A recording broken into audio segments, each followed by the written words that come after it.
Hello friends, ये law of crime का first video है। पहले मैं आपको बता दूं, लॉ ऑफ क्राइम के मैंने 3 वीडियो बनाए हैं,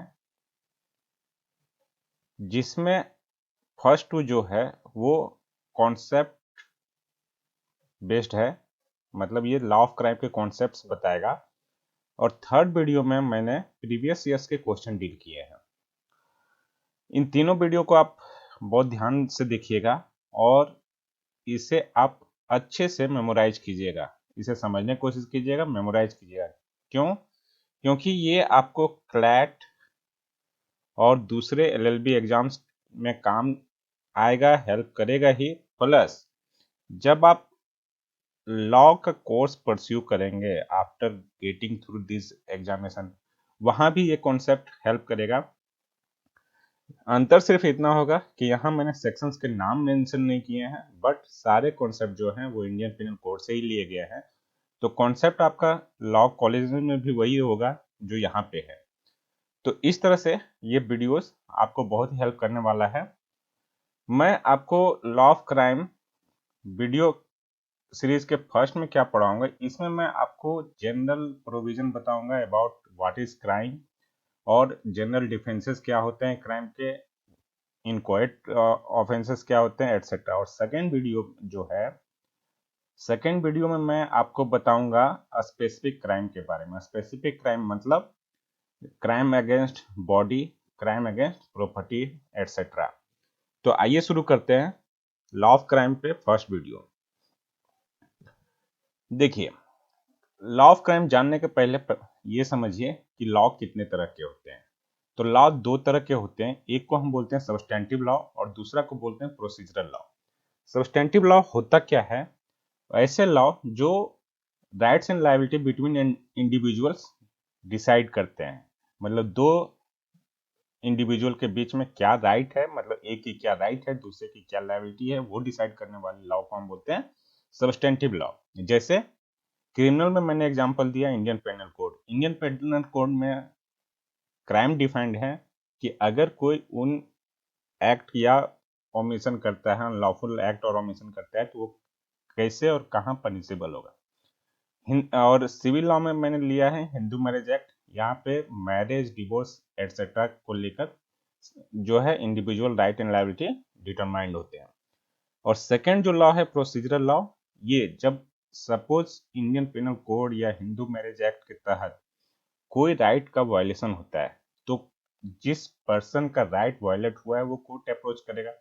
तो कोर्ट अप्रोच करने के बाद क्या प्रोसीजर होगा, कैसे केस आगे बढ़ेगा, तो जो लॉ उस चीज को बताता है उसे हम कहते हैं प्रोसीजरल लॉ। इसमें आता है हमारा the code of criminal procedure, जो क्रिमिनल केस के प्रोसिक्यूशन के बारे में बताता है, और दूसरा है the code of civil procedure, जो हमारे सिविल केसेस के प्रोसिक्यूशन, कैसे सिविल केसेस का ट्रायल चलेगा उसके बारे में बताता है। अब आइए देखते हैं।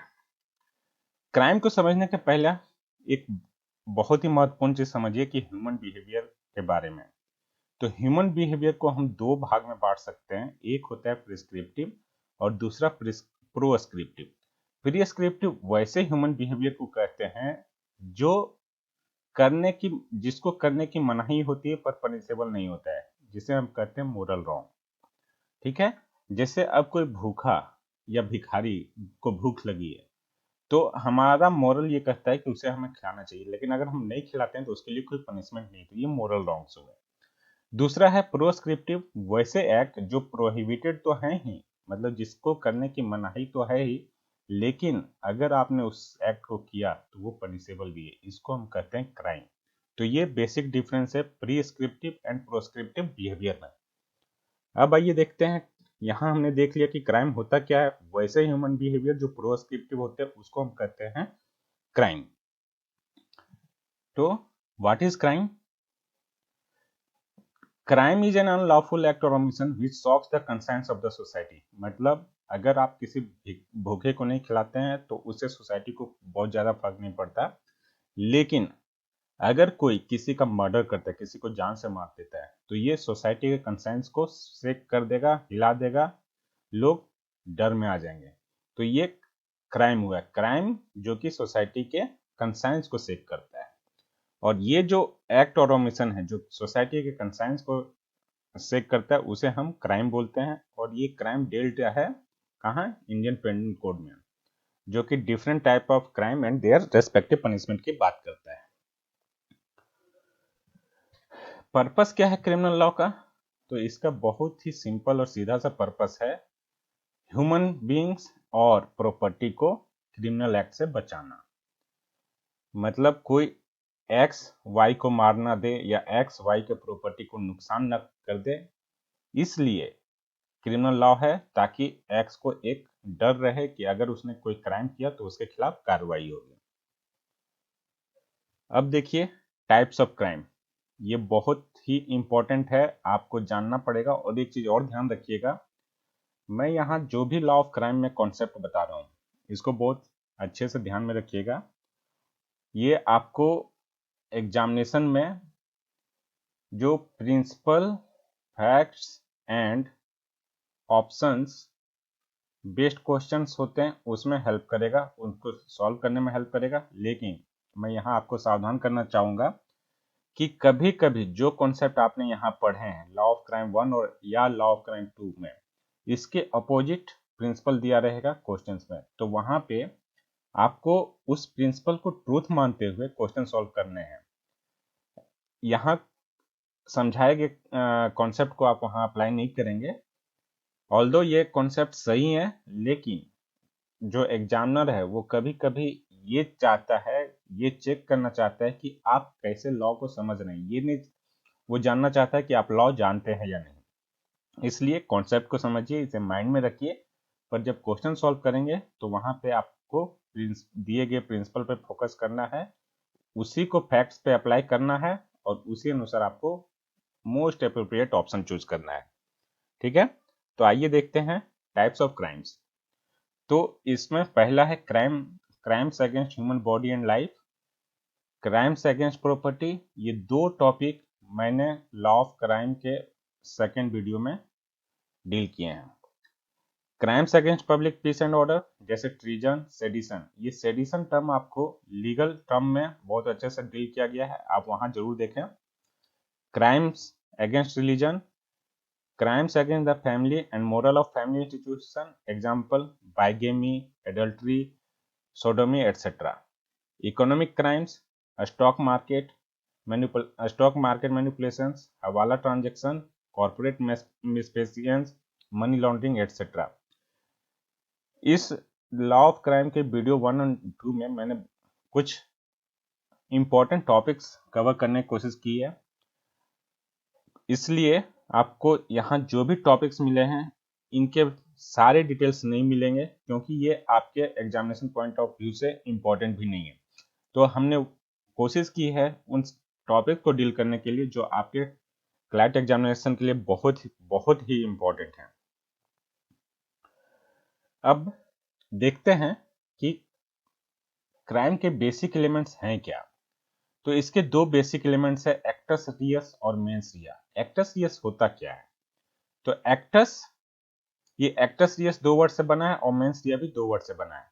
तो एक्टस का मतलब होता है कंसीक्वेंस ऑफ ह्यूमन कंडक्ट, इसको दूसरा बोल सकते हैं फिजिकल एक्ट, किसी का फिजिकल एक्ट। लेकिन जब मैं बोल रहा हूं यहाँ कंसीक्वेंस ऑफ ह्यूमन कंडक्ट, इसका मतलब क्या है? तो इसको ऐसे समझिए कि एक्स शूट्स, तो ये शूटिंग इसका जो है वो इन एज सच कोई इलीगल एक्ट नहीं है, लेकिन एक्स की शूटिंग की वजह से वाई की डेथ हो जाती है, तब जो इसका कंडक्ट है वो जो है वो क्राइम में बदल जाएगा। ठीक है, शूटिंग एज सच मना ही नहीं है, लेकिन शूट करके किसी को मारना इसकी मनाही है। तो consequence of human conduct acts और Reis something which is prohibited. तो एक्टस रियस एक साथ क्या हुआ, ऐसा human consequence of human conduct मतलब ऐसा कंसिक्वेंस जो कि प्रोहिबिटेड है। ठीक है, और दूसरा टर्म है मेंस रिया। मेंस रिया का सिंपल मीनिंग है गिल्टी माइंड। तो जब एक्टस रियस और मेंस रिया दोनों एक साथ कपल्ड हो जाते हैं तो ये क्राइम में कन्वर्ट हो जाता है। आइए एक्टस रियस को थोड़ा सा और एम्पलीफाई करके देखते हैं, थोड़ा सा और सिंप्लीफाई करके देखते हैं। तो एक्टस रियस पनिशेबल होने के लिए पहला है कि इसको वॉलेंट्री होना चाहिए। सपोज एक्स ने वाई के सर पे गन रख के कोई काम करा है तो ये वाई का वॉलेंटरीली एक्ट नहीं हुआ, तो वॉलेंटरी एक्ट नहीं हुआ तो वो एक्टस रियस भी नहीं होगा।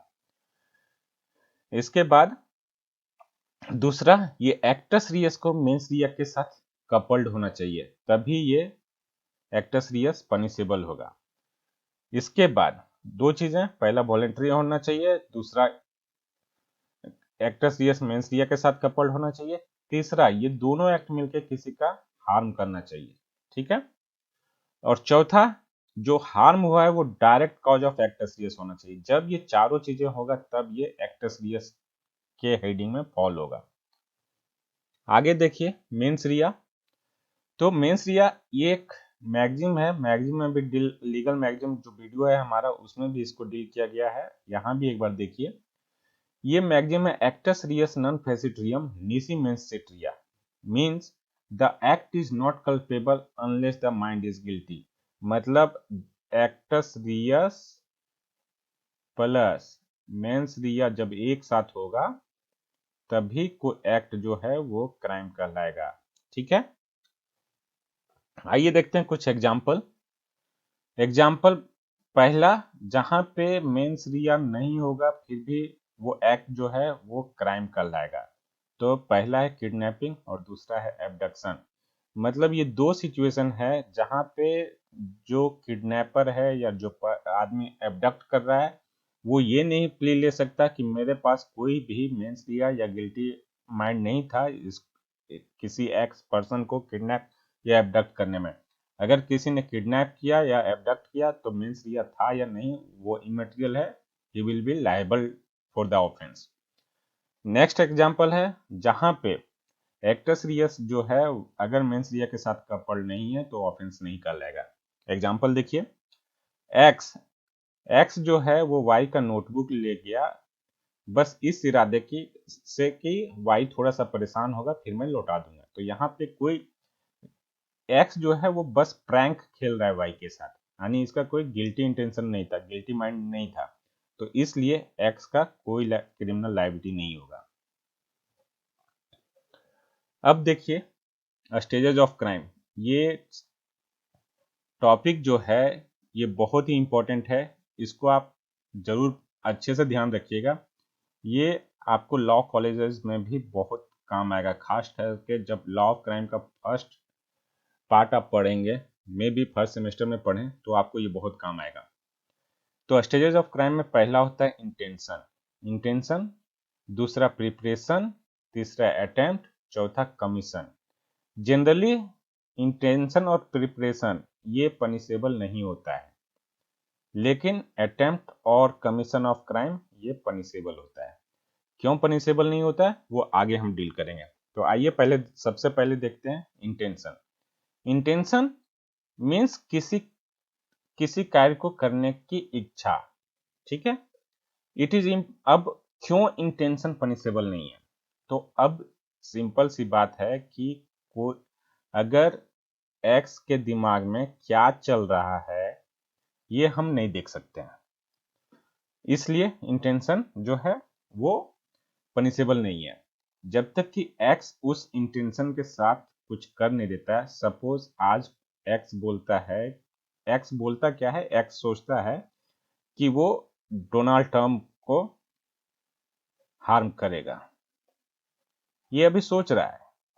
तो ये सोच जब तक बाहर नहीं आएगा और उसके साथ वो कोई एक्ट नहीं कर किया है तो इसको क्यों पनिश करेंगे। ठीक है, तो उसके माइंड में क्या चल रहा है उसके लिए हम उसको पनिश नहीं करेंगे, इसलिए इंटेंशन पनिशेबल नहीं है। अगला है प्रिपरेशन।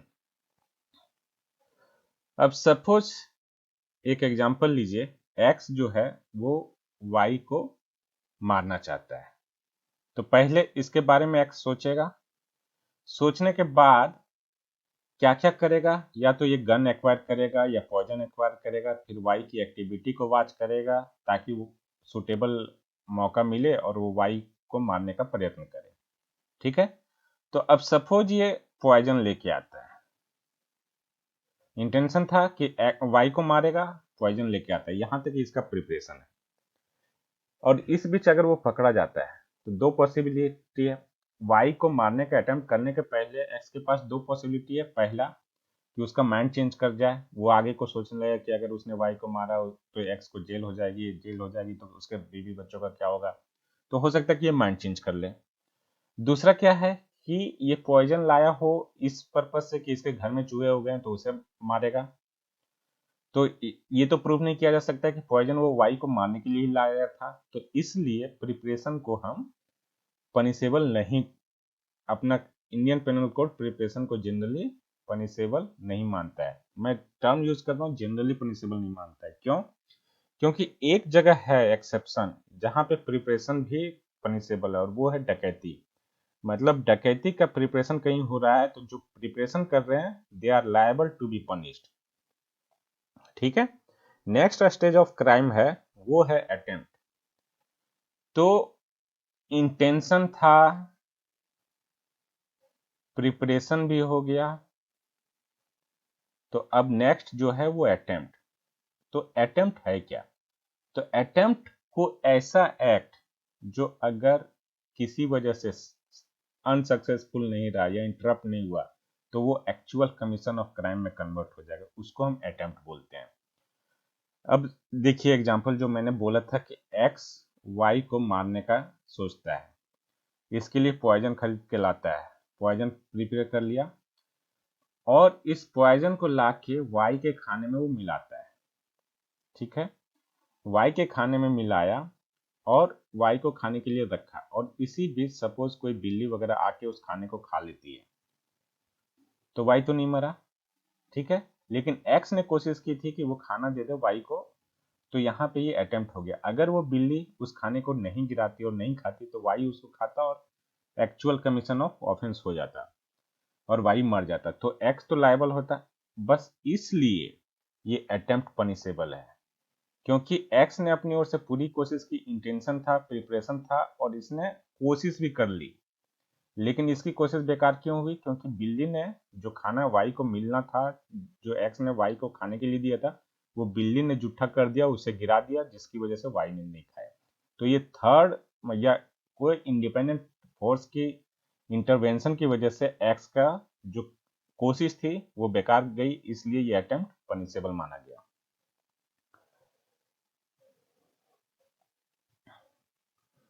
अब देखिए जो मैंने अभी समझाया वही यहाँ पे है। Why is an why is an attempt to commit a crime punishable. क्यों अटेम्प्ट पनिशेबल है? तो इसका एक रीजन ये है कि जो ऑफेंडर है, ऑफेंडर कौन हुआ? जो पर्सन क्राइम करता है उसको, या जो पर्सन ऑफेंस करता है उसको हम ऑफेंडर कहते हैं। तो अटेम्प्ट क्यों पनिशेबल था? जो ऑफेंडर है वो in furtherance of his evil intention कुछ कार्य करता है। In furtherance of his evil intention मतलब वो अपना जो गिल्टी माइंड था, मालाफाइड इंटेंशन था, उसको कैरी फॉरवर्ड करने के लिए कोई काम करता है। ठीक है, और वो काम अगर इंटरप्ट ना हो तो वो काम जो है कमीशन ऑफ क्राइम में कन्वर्ट हो जाएगा। इसलिए पहला तो इस वजह से करते हैं। दूसरा, an attempt if successful leads to the actual commission of the crime. ठीक है, और यहाँ पे ये जो है beyond the control of the offender, मतलब अगर ऑफेंडर अपनी ओर से अगर उसका माइंड चेंज होता है तो वो प्रिपरेशन स्टेज में ही कर सकता है। अगर प्रिपरेशन स्टेज से बाहर गया, कोई एक्ट किया जहां पे उसका कोई वश नहीं चलता और किसी इंडिपेंडेंट फोर्स की वजह से उसका अटेम्प्ट है वो फेलियर होता है, तो ऑफेंडर को लायबल ठहराते हैं और उसे पनिश करते हैं। इसलिए attempt to commit a crime punishable है।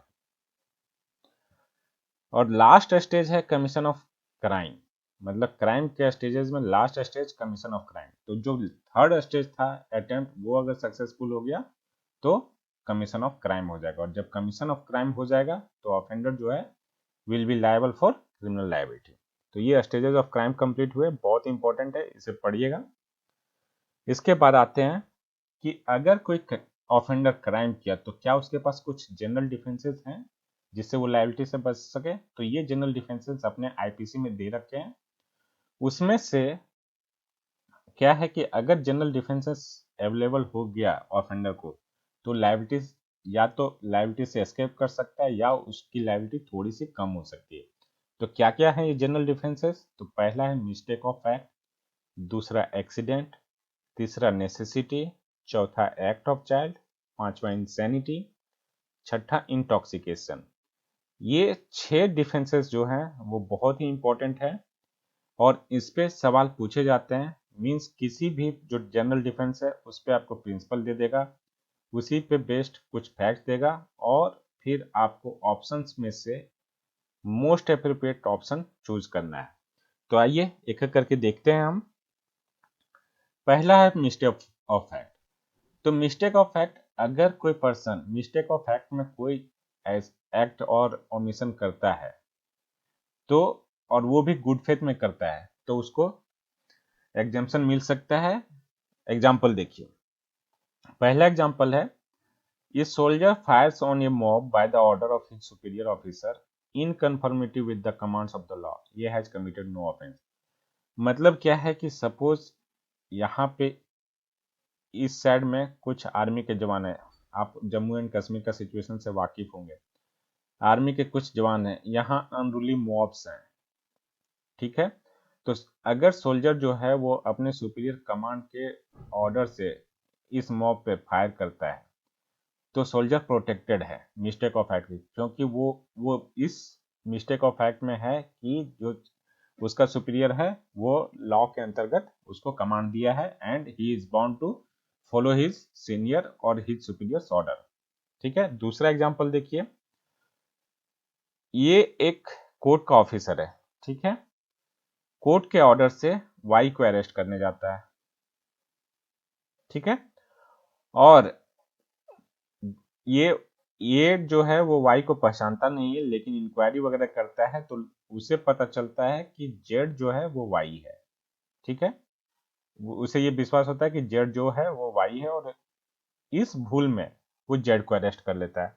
तो यहाँ पे ये जो है वो कोई ऑफेंस नहीं कमिट किया क्योंकि ये मिस्टेक ऑफ फैक्ट है और इसमें उसका कोई मालाफाइड इंटेंशन नहीं था, वो गुड फेथ में जेड को वाई समझकर अरेस्ट कर लेता है। तो ये मिस्टेक ऑफ फैक्ट हुआ। अगला डिफरेंस देखिए, accident. Nothing is an offence which happens due to accident और मिसफॉर्चून। मतलब ऐसा कोई भी घटना जो एक्सीडेंटली हुआ है और विदाउट एनी क्रिमिनल इंटेंशन और नॉलेज हुआ है तो वो एक बहुत ही अच्छा डिफेंस है किसी भी क्रिमिनल लायबिलिटी से बचने के लिए। एग्जाम्पल देखिए कि ए एक आदमी है जो अपने, हैचेट मीन्स होता है एक ऐसी कुल्हाड़ी जो एक तरफ से शार्प होती है और दूसरी तरफ से हैमर के स्टाइल में होती है, उसको हम बोलते हैं हैचेट। तो एक हैचेट के साथ काम कर रहा था और अचानक काम करते हुए हैचेट जो है वो हैंडल से निकल के उड़ता है और किसी आदमी को इंजर्ड कर देता है। तो अगर यहाँ कोई प्रॉपर कॉशन मैंडेटरी नहीं था कि ए को प्रॉपर कॉशन लेना चाहिए, मान लो कि ये यहाँ पे काम कर रहे थे, इधर नेट वेट डाल के रखता, ऐसा प्रॉपर कॉशन लेने की कोई जिम्मेवारी नहीं थी, तो ऐसे केस में ये जो है उसकी कोई क्रिमिनल लायबिलिटी नहीं बनेगी क्योंकि वो जानबूझकर कुछ नहीं किया था और उसको कोई एक्स्ट्रा कॉशन लेने की जरूरत वहां पे नहीं थी। तो ये एक एक्सीडेंट का एग्जाम्पल था। अगला डिफरेंस देखिए, नेसेसिटी। नेसेसिटी, अगर जरूरत हो, मतलब अगर कोई बड़ा नुकसान पहुंचाने के लिए अगर कोई छोटा नुकसान किया जा, मतलब छोटा नुकसान करके अगर बड़ा नुकसान होने से बचाया जा सके तो वो नेसेसिटी कहलाता है। और ये डिफेंस एक बहुत ही अच्छा डिफेंस है क्रिमिनल लायबिलिटी से एस्केप करने का। एग्जाम्पल देखिए, सपोज एक कोई झुग्गी झोपड़ी है, बहुत सारे घर हैं और किसी एक घर में आग लग जाता है और ये आग धीरे धीरे फैल रहा है। एक पर्सन है ए जो कि क्या करता है कि कुछ झोपड़ियों को गिरा देता है ताकि आग और ना फैल सके। तो ए ने गुड फेथ में किया, इसलिए किया कि आग और ना फैले, तो ये बहुत ही अच्छा एग्जांपल है नेसेसिटी का और इसमें ए की कोई भी क्रिमिनल लायबिलिटी नहीं बनेगी। अगला है act of child. Act of child ये एक अच्छा डिफेंस है और इसको ना मैं 3 स्टेजेस में बांटता हूँ। अगर किसी ह्यूमन बीइंग को लें और उसकी क्रिमिनल लायबिलिटी देखें तो एज के अनुसार 3 स्टेजेस हैं। पहला जो है वो अप टू 7 इयर्स है, दूसरा 7 to 12 इयर्स है और तीसरा 12+ है। तो 7 साल से नीचे की जो बच्चे होते हैं वो अगर कुछ करते हैं तो उन पे कोई क्रिमिनल लायबिलिटी नहीं बनती है, जिसको हम कहते हैं डॉली इन कैपेक्स। ठीक है, क्योंकि उनके पास सफिशिएंट मैच्योरिटी नहीं होती है कि क्या वो कर रहे हैं, समझने सोचने समझने की। दूसरा स्टेज है 7 से 12 साल। इस स्टेज में अगर बच्चे के पास सफिशिएंट समझदारी है, मैच्योरिटी है, तो ये क्रिमिनली लायबल होंगे, जिसे हम बोलते हैं डॉली कैपेक्स। मतलब यहाँ पे कंडीशन ये है कि बच्चा जो है 7 से 12 साल का वो नेचर समझ सके जो वो कर रहा है और उसके एक्शन का कंसिक्वेंस क्या होगा वो। और 12 साल से अधिक के बच्चे को या 12 साल से अधिक के ह्यूमन बीइंग को हम ये मान के चलते हैं कि उसके पास सफिशिएंट मैच्योरिटी है और उसको कोई एग्जाम्पशन नहीं है एज के मामले में। ठीक है, तो अब नेक्स्ट जो है डिफेंस है वो इंसैनिटी। इंसैनिटी मीन्स पागलपन। तो अगर कोई पागल व्यक्ति कोई कार्य करता है जो कि जनरल पर्सन करे तो ऑफेंस है, लेकिन इंसान पर्सन के लिए वो ऑफेंस नहीं होगा। वो लेकिन कंडीशन क्या है कि जो अनसाउंडनेस ऑफ माइंड है उसकी वजह से वो नेचर ऑफ द एक्ट को नहीं समझ पाता है, या उसे ये नहीं पता कि जो वो कर रहा है वो रॉन्ग है और अगेंस्ट द लॉ है। ये 2 चीजें, मतलब पहला नेचर ऑफ द एक्ट उसे नहीं पता है और दूसरा कि जो वो कर रहा है वो रॉन्ग है या अगेंस्ट द लॉ है। और ये जो 3 कंडीशंस हैं, ये 3 कंडीशंस क्यों हैं? क्योंकि वो व्यक्ति पागल है जिसकी वजह से वो ये चीजें जान नहीं पा रहा है। तो ऐसे केस में उसे इंसैनिटी का डिफेंस मिल जाएगा। अगला है, सॉरी, इंसैनिटी का पहले एक बार एग्जाम्पल देख लीजिए। एग्जाम्पल में क्या है कि एक्स जो है वो अनसाउंड माइंड का था, वाई सो रहा था। एक्स क्या किया कि वाई का सर काट के ले गया। क्यों ले गया? तो एक्स ये सोच रहा था कि जब वाई सो के उठेगा तब वो कितना हैरान होगा कि उसका सर कहाँ गया। तो यहाँ पे क्या है, एक्स को ये नहीं समझ पा रहा है कि वो जो एक्ट कर रहा है वो उसका नेचर क्या है। वो ये नहीं समझ पा रहा है कि अगर वाई का गर्दन काट लेगा तो वाई मर जाए।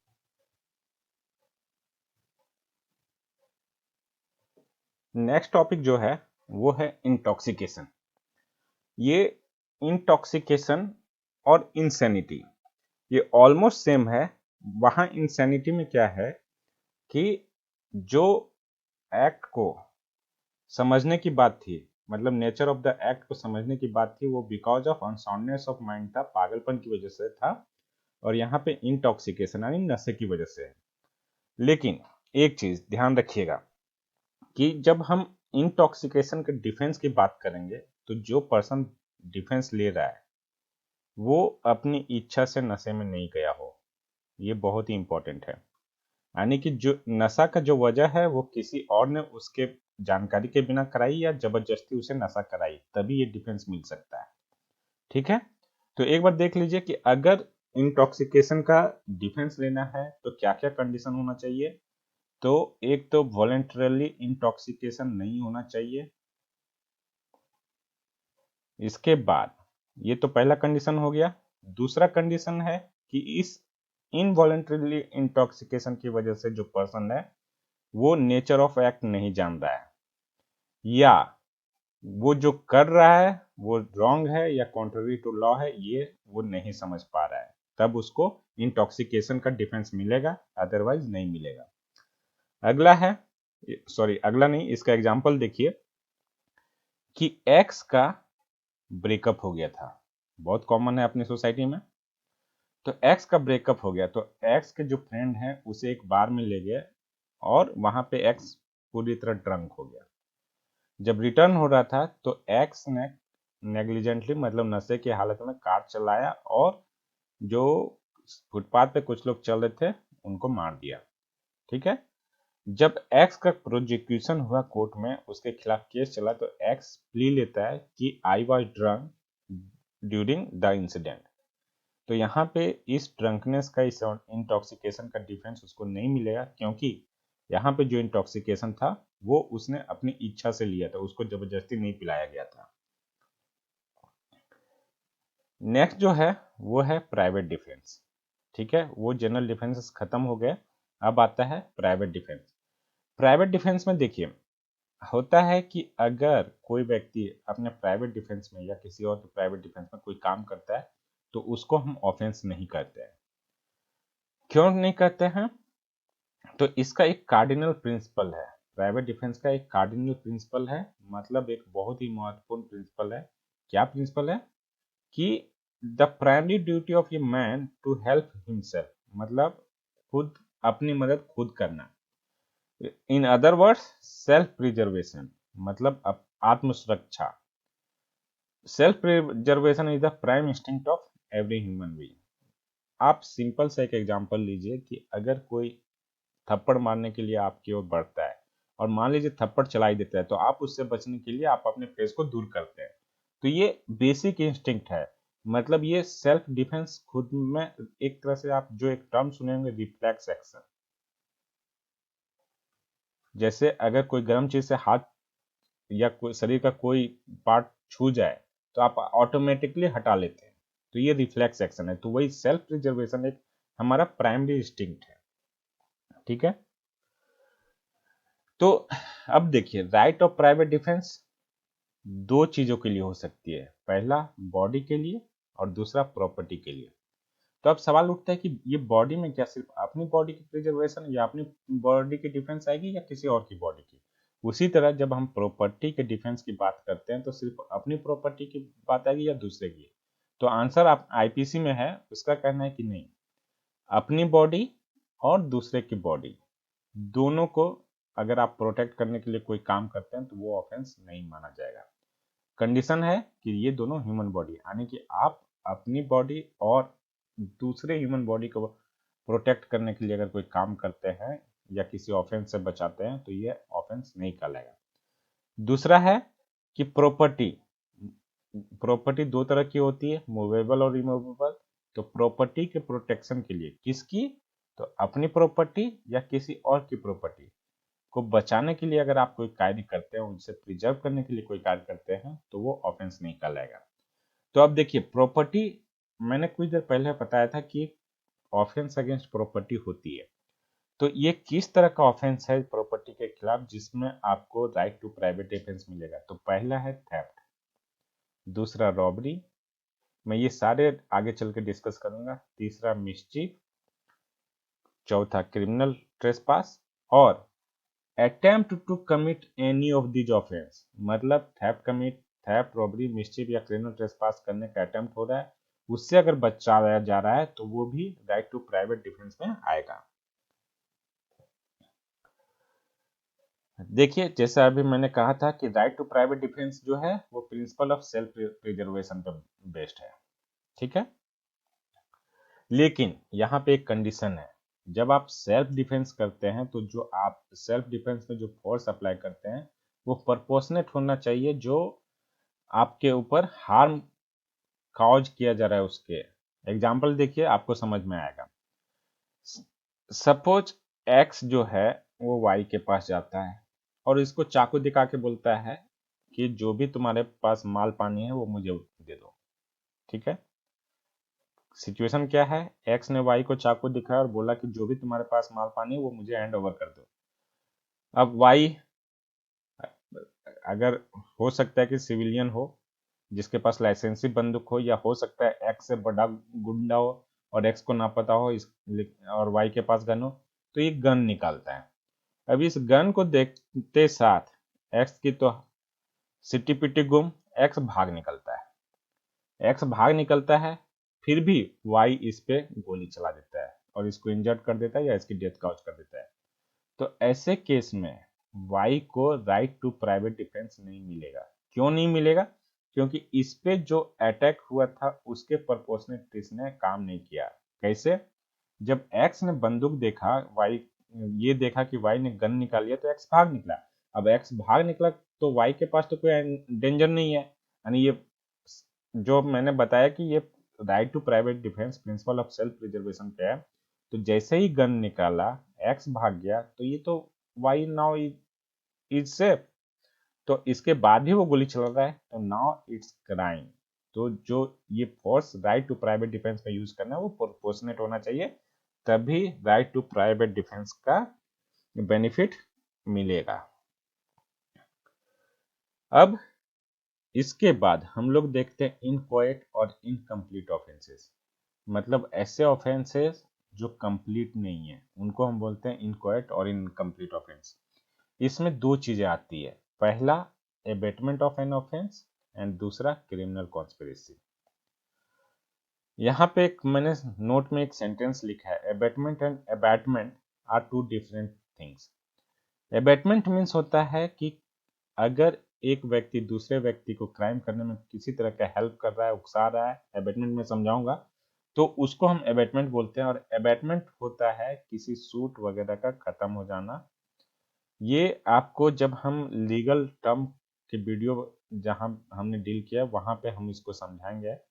तो ये जनरली किसी भी लीगल प्रोसीडिंग का अंत होना, उसको हम एबेटमेंट बोलते हैं। और ये एबेटमेंट जो है ये लॉ ऑफ क्राइम में आता है, ठीक है।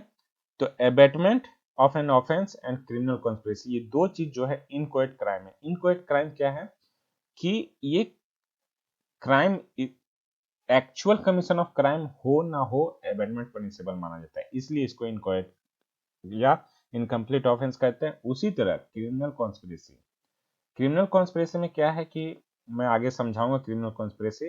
तो क्रिमिनल कॉन्स्पिरेसी में मेयर एग्रीमेंट होता है, आप कॉन्स्पिरेसी किए, एक्स और वाई ने मिलकर कोई क्राइम करने की कॉन्स्पिरेसी की, मतलब कोई योजना बनाया कि ऐसा क्राइम करेंगे, तो बस ये एग्रीमेंट, मेयर एग्रीमेंट पनिशेबल है। मतलब एक्चुअल कमीशन ऑफ क्राइम नहीं हुआ फिर भी पनिशेबल है, इसलिए इसको इनकोएट या इनकम्प्लीट ऑफेंस कहते हैं। आइए देखते हैं एबेटमेंट ऑफ एन ऑफेंस। इसमें क्या है कि एबेटमेंट में एक पर्सन जो है वो खुद से क्राइम नहीं करता है, बट किसी और से क्राइम करने को कहता है या उकसाता है, ठीक है। तो ऐसे में जो पर्सन उकसाता है या दूसरे को कहता है उसको हम बोलते हैं एबेटर, और इस ऑफेंस को हम बोलते हैं एबेटमेंट, ठीक है। और इस एबेटमेंट में मेंस रिया का होना बहुत जरूरी है, उसके बिना एबेटमेंट का ऑफेंस ऑफेंस नहीं कहलाएगा। देखिए कैसे आगे। तो एबेटमेंट एक ऐसा ऑफेंस है जो कि किसी और से किसी और से ऑफेंस करवाने को उकसाता है या करवाता है, उसको हम एबेटमेंट ऑफ एन ऑफेंस कहते हैं। ये तीन तरह से हो सकता है। पहला abetment by instigation. Instigation means उकसाना किसी को। ये ने बी को कहा कि जेड को मार दो, तो ये बी को इंस्टिगेट कर रहा है, उसे उकसा रहा है। एबेटमेंट बाय कॉन्स्पिरेसी, इसका मतलब क्या है कि ए बी के साथ मिलके बोलता है कि जेड को मारेंगे, ठीक है। तो एक चीज ध्यान रखिएगा, एबेटमेंट बाय कॉन्स्पिरेसी और क्राइम ऑफ कॉन्स्पिरेसी दोनों में अंतर है। अंतर क्या है, जब हम एबेटमेंट बाय कॉन्स्पिरेसी करेंगे तो यहाँ पे ये दोनों जब कॉन्स्पिरेसी किए और कुछ कार्य किए, कुछ उद्यम किए, कुछ योजना बना के कुछ एक्ट किए जेड को मारने के लिए, तभी ये एबेटमेंट बाय कॉन्स्पिरेसी में आएगा, अदरवाइज नहीं आएगा। जबकि कॉन्स्पिरेसी, क्रिमिनल कॉन्स्पिरेसी, उस केस में क्या होगा कि अगर ये दोनों मिलकर मेयर एग्रीमेंट, मतलब सिंपली योजना भी बना लिए कि जेड को मारना है, तो पनिशेबल हो जाएंगे। ये बेसिक डिफरेंस है abetment by conspiracy and criminal conspiracy में। और थर्ड है एबेटमेंट बाय इंटेंशनल एडिंग।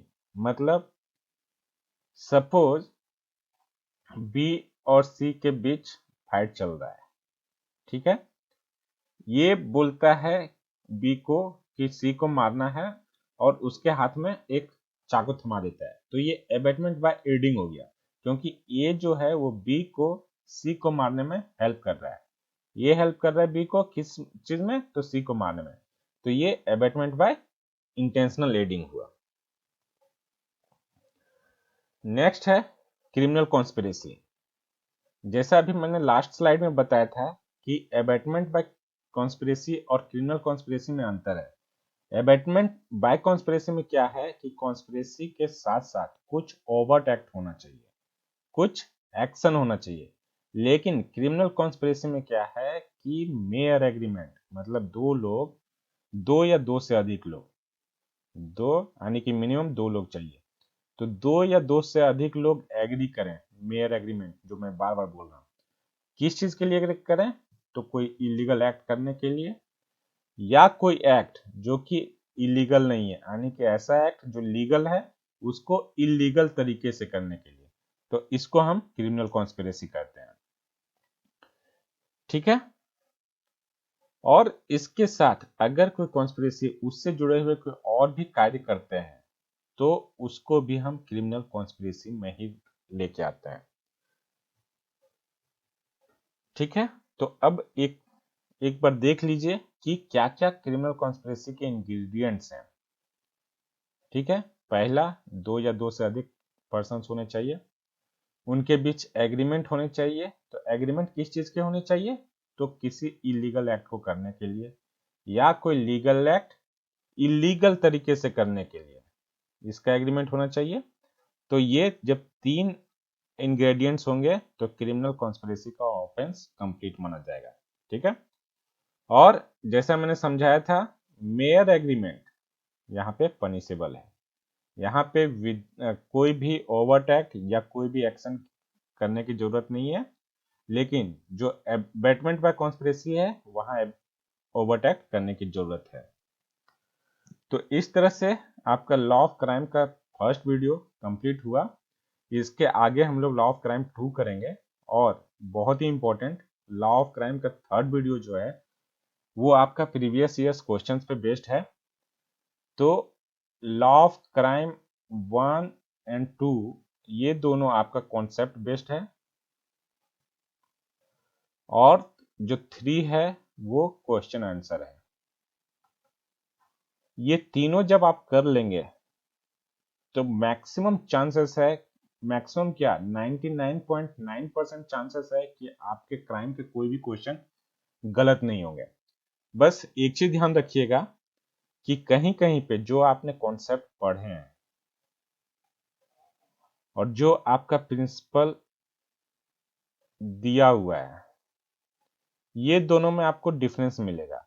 लेकिन जब आप आंसर करेंगे तो you have to stick on principle, उसके आप उसको फैक्ट्स पे अप्लाई करेंगे और उसी अनुसार मोस्ट अप्रोप्रिएट ऑप्शन को सेलेक्ट करेंगे, तभी आपका सही होगा। प्लीज वहां पे अगर कॉन्सेप्ट और प्रिंसिपल में कंफ्लिक्ट हो तो प्लीज कॉन्सेप्ट को ना अप्लाई कीजिए, प्रिंसिपल को ही अप्लाई करते हुए आंसर करें।